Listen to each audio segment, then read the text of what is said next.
The world of Formula One is never short of drama and intrigue, and the latest controversy involves two of the sport's biggest names, Mercedes and Red Bull. With just a few races into the season, a series of tweaks made by the FIA has left one of Red Bull's top chiefs suspicious that Mercedes might be pulling strings behind the scenes.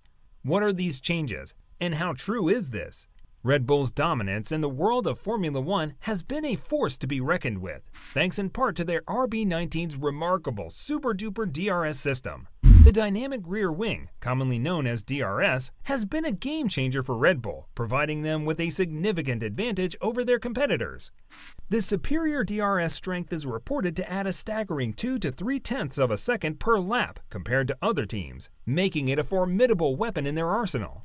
Max Verstappen and Sergio Perez, Red Bull's talented drivers, have effortlessly made their way past rivals when the need arises, leaving onlookers awestruck. Lewis Hamilton, the 7-time world champion, has even described Red Bull's DRS advantage as insane, while Toto Wolff, the Mercedes team principal, can only marvel at its prowess, calling it mega.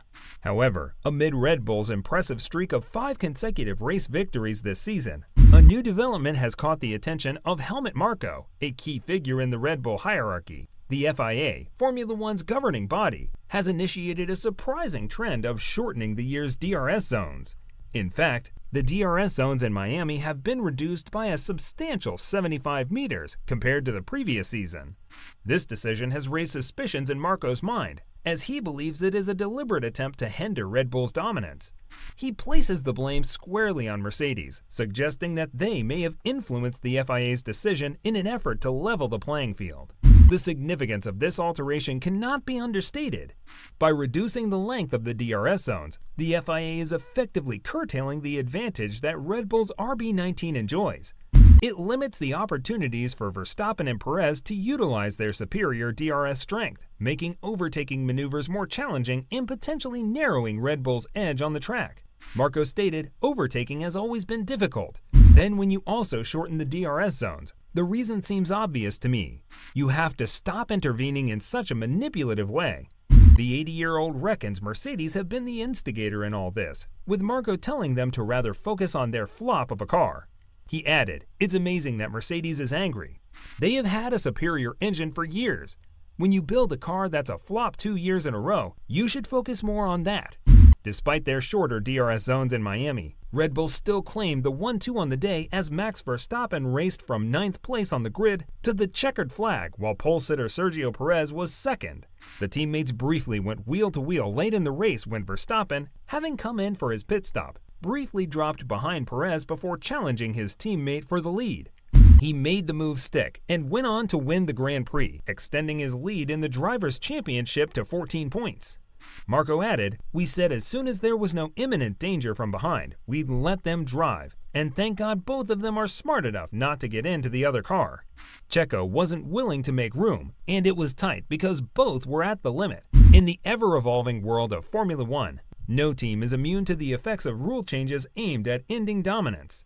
Even the mighty Mercedes, known for their incredible success in recent years, has faced similar challenges. The 2021 season ushered in a new era from the sport, characterized by a complete redesign of the cars.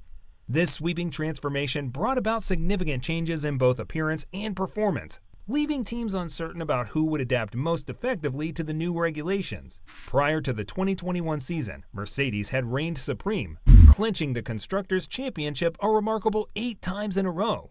Their dominance seemed unshakable, and the competition yearned for a shift in power dynamics. With the introduction of the redesigned cars, there was hope that the playing field would be leveled and new contenders would emerge. Red Bull seized this opportunity with gusto, embarking on a truly remarkable 2022 season. Their performance was nothing short of dominant, breaking Mercedes' streak of championships and setting the stage for a thrilling battle on the track. Speaking on the Sky Sports F1 vodcast, Ted Kravitz said, "There is a reasonably commonly held opinion among some people in the paddock that they only changed the rules, or part of the reason why they changed the rules was to stop Mercedes' dominance. Well, that certainly worked, didn't it?"